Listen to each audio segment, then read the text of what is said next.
Well, hello and welcome to Business 360. I am Ashmit Kumar, and here are the headlines that we're tracking this evening. The RBI Governor says it is too premature to talk about a rate cut, adds that India is moving towards 8% growth rate, and that he's sanguine about the growth trajectory. That's an exclusive.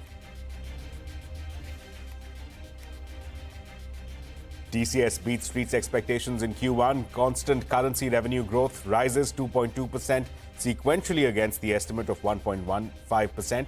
Margin comes in line. Company says almost all verticals and major markets returned to sequential growth.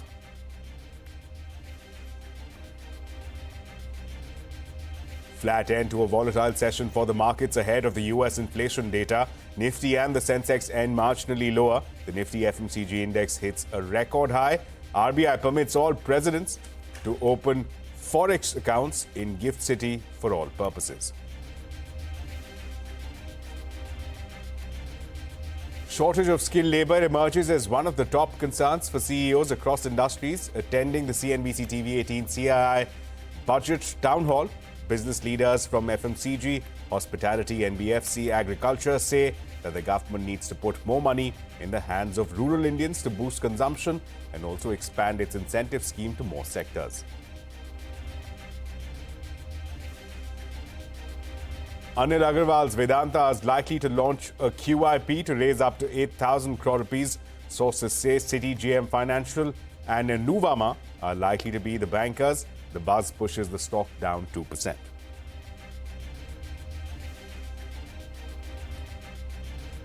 National Testing Agency joins the government in saying that there is no need for a retest. Affidavit in the Supreme Court says analysis by IITMadras shows no evidence of mass malpractice or abnormal scoring patterns. Apex Court to now hear the matter on 18th of July.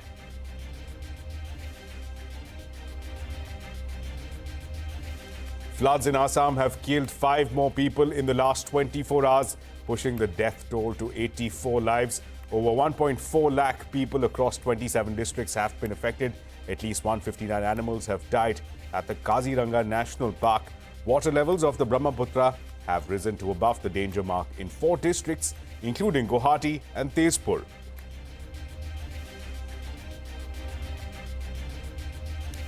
More Democratic voices, including former House Speaker Nancy Pelosi and top Democratic donor George Cloony, demand that the U.S. President Joe Biden drops out of the presidential race. The Republican-led U.S. House of Representatives Oversight Committee subpoenas 3 senior White House officials to depose regarding the president's health.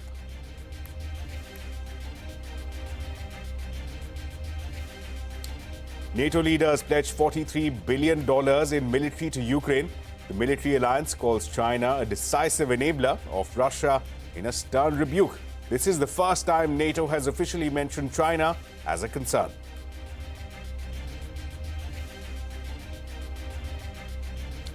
The Indian cricket team may not travel to Pakistan to play the 2025 Champions Trophy. Reports suggest that the BCCI is in talks with the ICC to work out a hybrid model where the men in blue play their matches in UAE or Sri Lanka. The Indian cricket team has not played in Pakistan since 2008.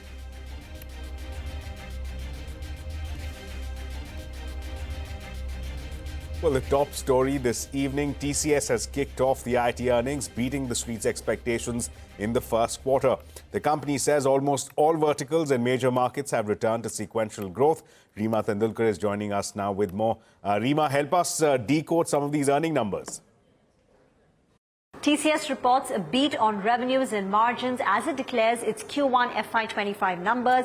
Constant currency revenue growth for the company has gone up by 2.2% ahead of street expectations of 1.5%. This is aided by a strong ramp up of the BSNL deal, because if you look at the internals, the India revenue has gone up by 14% on a quarter-on-quarter basis.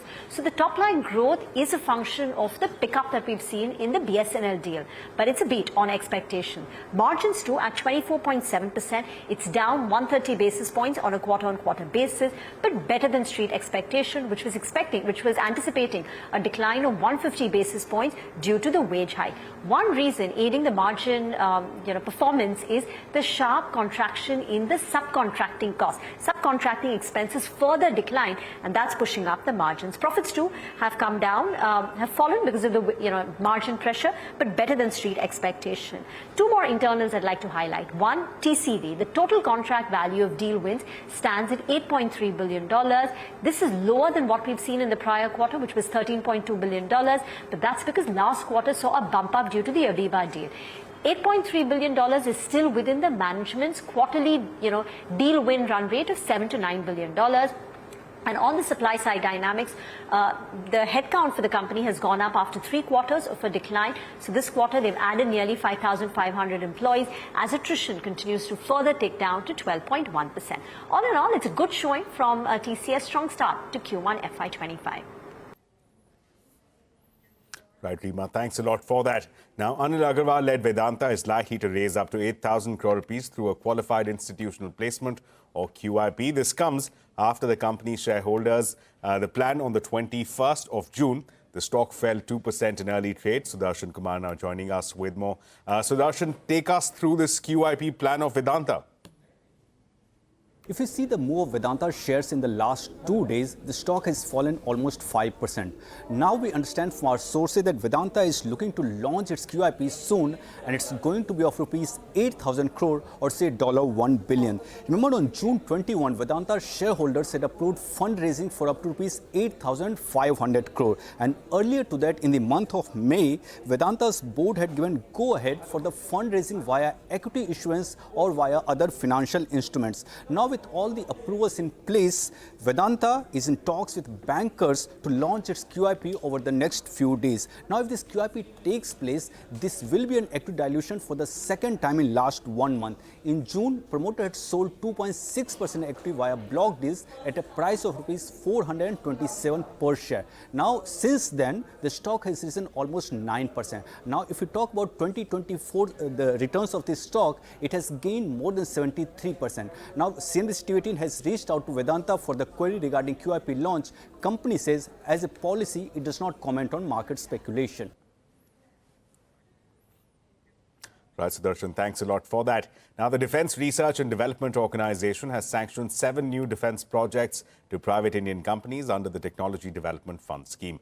The move is in sync with the Defence Ministry's aim to push for self-reliance and indigenization. These projects include an underwater-launched UAV, regional satellite navigation system, scenario and sensor simulation toolkit, among others. Data pattern shares jumped over 6% after it bagged one of the projects. Now, resident Indians can now use Forex accounts in Gift City for a wider range of overseas payments. This after the Reserve Bank widened the scope of its liberalized remittances scheme. The scheme allows every individual to send up to $250,000 abroad annually. This includes sending gifts abroad and buying property overseas. Remember, earlier such accounts could be opened only to buy securities of overseas companies or foreign education payments. Prime Minister Narendra Modi and Finance Minister Nirmala Sitharaman met top economists ahead of the July 23rd budget. The NEET Aayog top brass, including Vice Chairman Suman Berry, was also present at the meeting.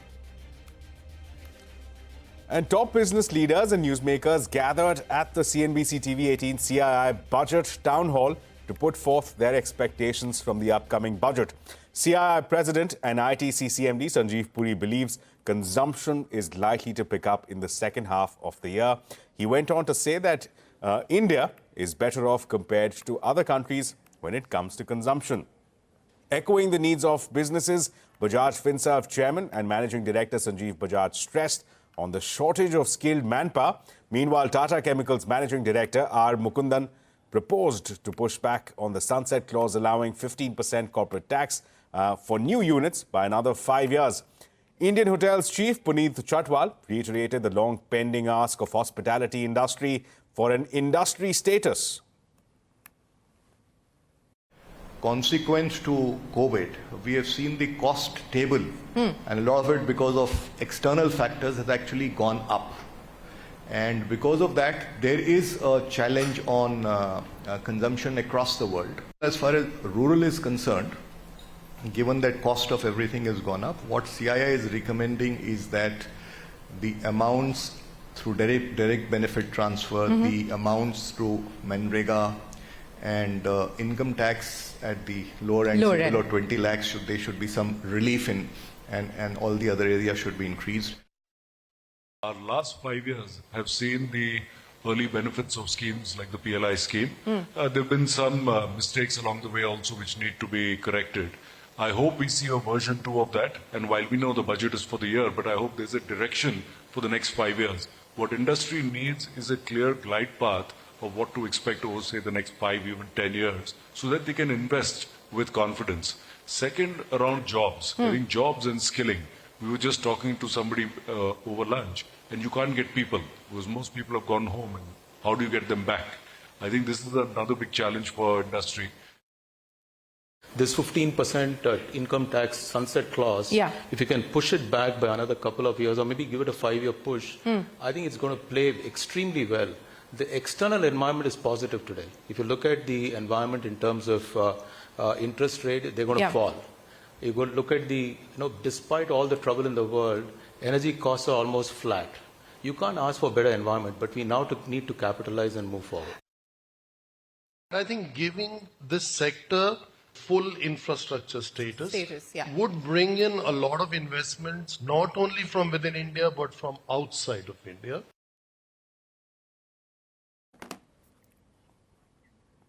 Well, from one big newsmaker to another, the biggest newsmaker, in fact, this evening, RBI Governor Shaktikanta Das sat down with Lata Venkatesh for an exclusive, extensive conversation. Here are the top highlights from the governor. Now, pouring cold water on any rate cut hopes, Governor Das said that it is too premature to talk about it. He also tempered hopes of a change in the monetary policy stance. The governor asserted that inflation remains above 5%, which is still a long way from the RBI's target of 4%. He also cited the uncertain global environment.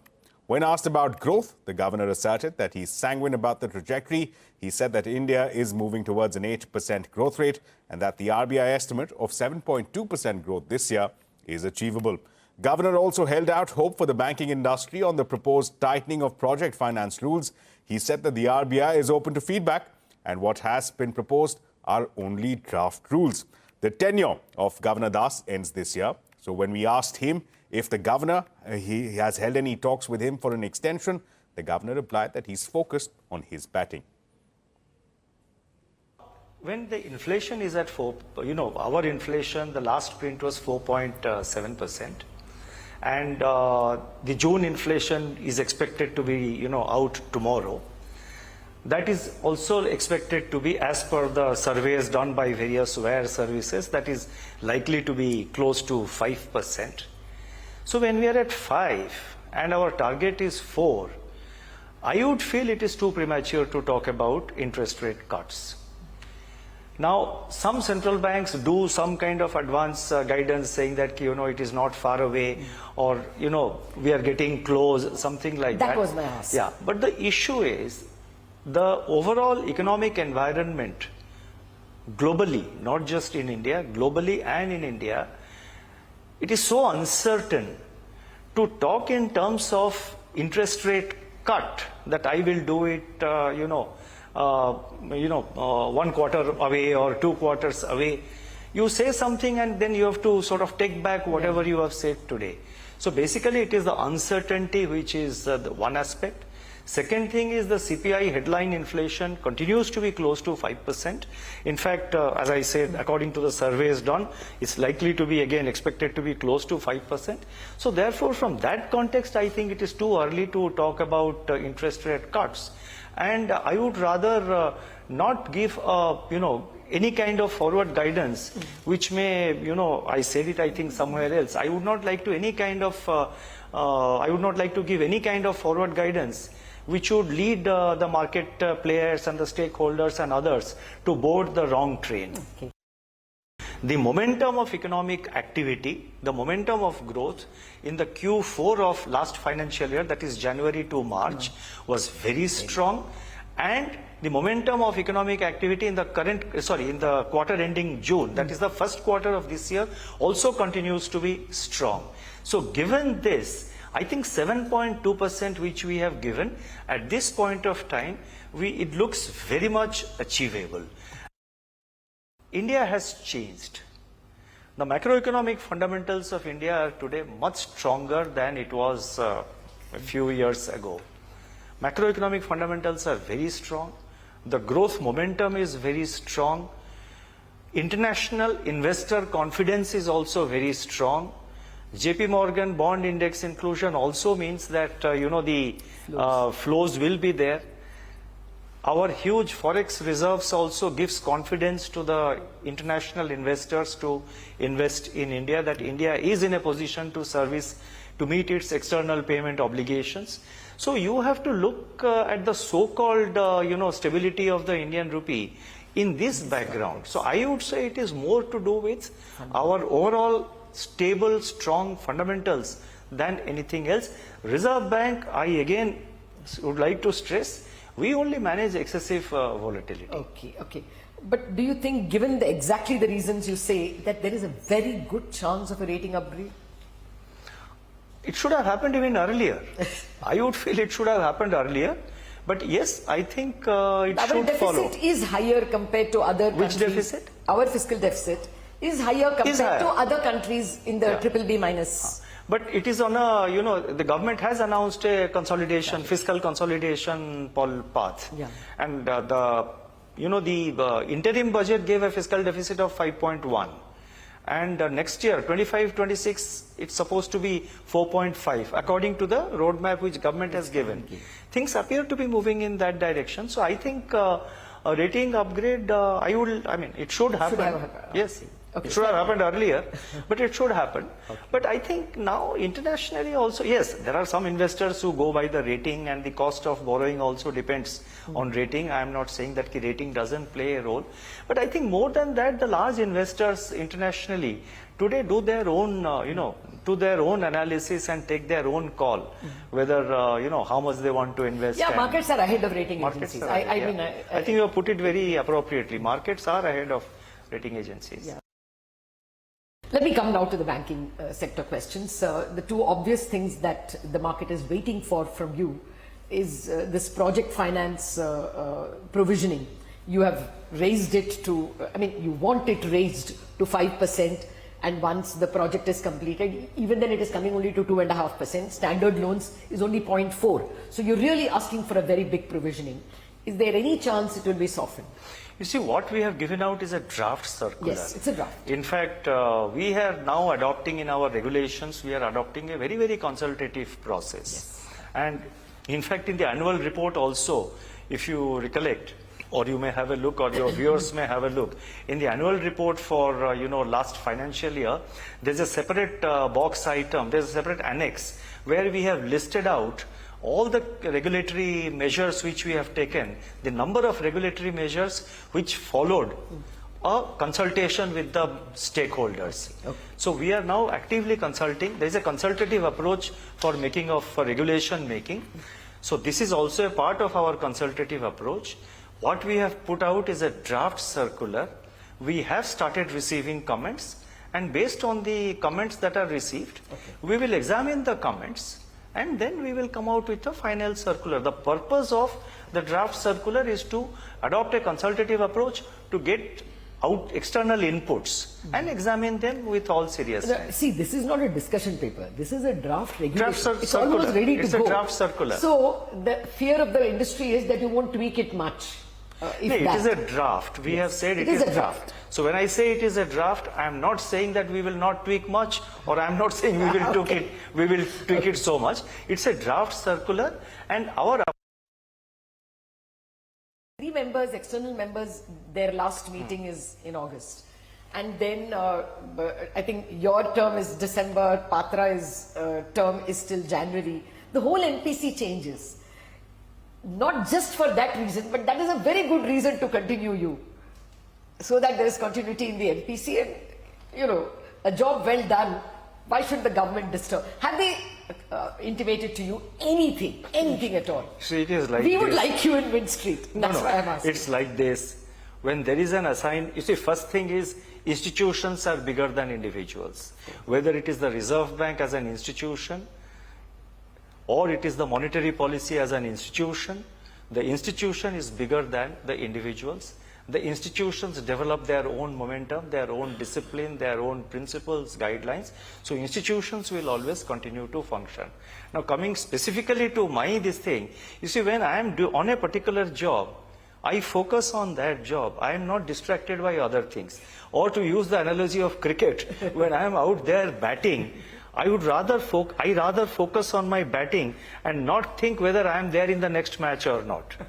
So it's that way. But they have not intimated anything at all about, the post-December person in RBI or your position. No intimation at all from the government.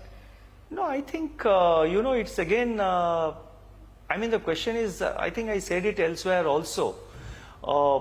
As I told you, I'm just focused on my batting currently. Okay. Indication, no indication, it doesn't matter to me at all. I am currently in a job. My focus is completely on that job. I try to follow the principles of Arjuna, remain continuously focused on the job at hand, and not get distracted by anything else. And I'm not saying it to sort of make it a kind of a cliched answer or anything. This is what I really mean. Well, with that, time now to slip into a very short break. But coming up, NATO leaders pledge $43 billion in military aid to Ukraine. The military alliance calls China a decisive enabler of Russia in a stern rebuke. Details when we come back.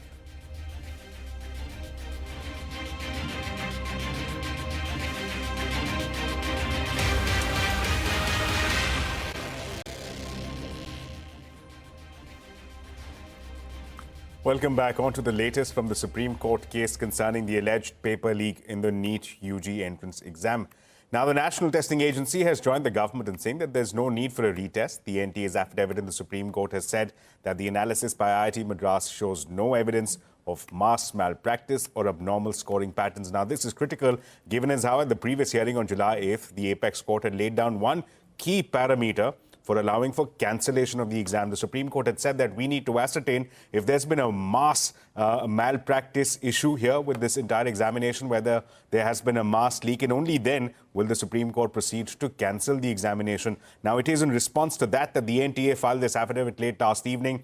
They had roped in IITMadras. They had done data analysis of the scores, of the ranking, of this distribution across various centers and cities. And importantly, what IITMadras has thrown up is essentially a clean chit, saying that there has been no evidence to suggest that there is mass malpractices being involved, or there's a mass scam at work, or there's a mass leak at work. In fact, the IITMadras study very clearly shows that the only spike that has been seen is in terms of students scoring above 550, which the NTA says is attributable to a 25% cut in the syllabus. Not just that, the NTA also held firm on its position that yes, counselling needs to proceed. The NTA says that there will be no change. It is likely to begin in the third week of July. No change there. And finally, on the way forward, the NTA says that an expert committee has been constituted. It's manned by various experts with technical proficiency, with experience. It's headed by K. Radhakrishnan, former ISRO chief, and therefore they're expecting recommendations on tightening of this entire framework. So clearly, the NTA is staying firm on its ground. No need for a retest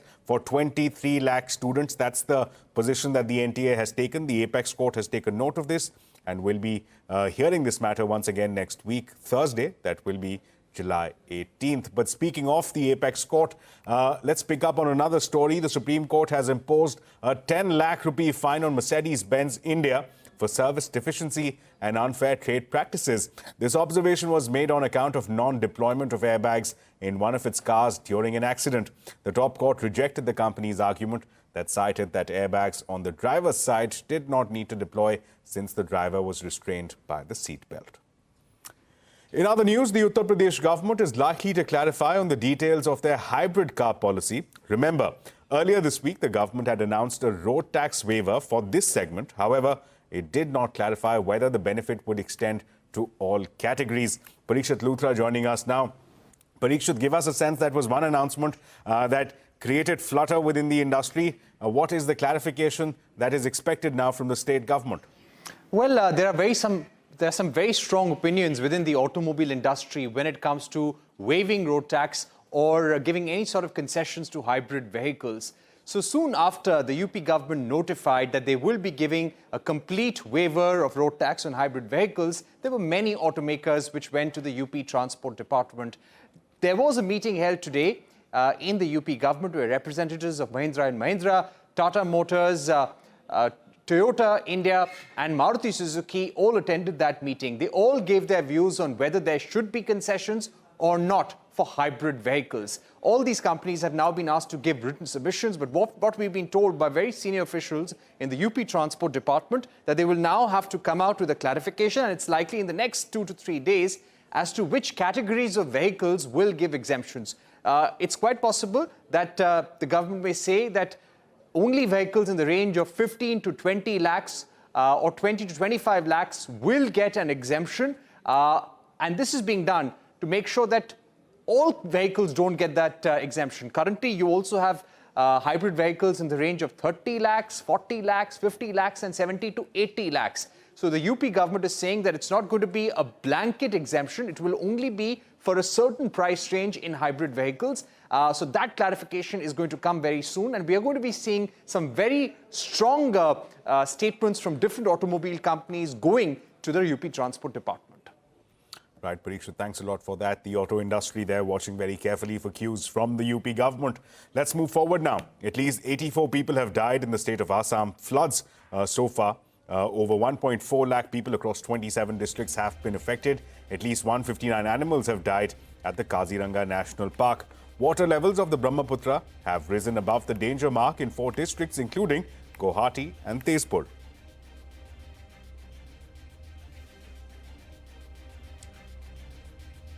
NATO leaders have pledged to provide Ukraine with at least $43 billion in military aid within the next year.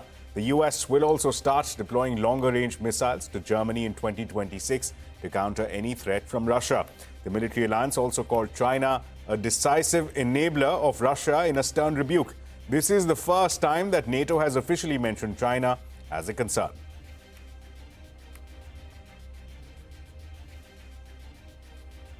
And the pressure on US President Joe Biden to drop out of the presidential race continues to mount. A top Democratic senator has joined the growing list of lawmakers asking Biden to exit this race. Former House Speaker and Biden's longtime ally Nancy Pelosi dodged a question on whether she wanted Biden to run and said that he must decide quickly.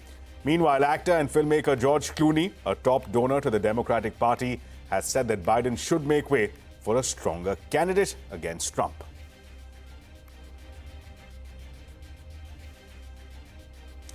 Now, Samsung has launched its latest foldable smartphone, the Galaxy Z Fold 6 and the Galaxy Z Flip 6 in India. Now, the Korean smartphone maker's new series will have a premium pricing of over 2 lakh rupees for the first time. This, of course, will be for the top spec model. Now, speaking to CNBC TV18, the senior vice president of the company's mobile division, Raju Anthony Pullan, said that the firm is eyeing double-digit growth with the launch of these phones. The 6th generation of foldables is everything has changed. It's become lighter, it's become smarter. Everything is about AI and inclusive AI. And the beauty about it is that here we are giving a consumer the chance of choosing between the hybrid AI for the first time. And the hybrid AI concept is about usability and privacy. And that's the entire Galaxy AI story for us. This is about innovation. This is about acquiring the best and being in there. Consumers look not today necessarily about pricing because we back it up with affordability programs and affordability programs so that consumers can acquire it. Well, with that, it's a wrap on this edition of Business 360. More news and updates continue right here on CNBC TV18.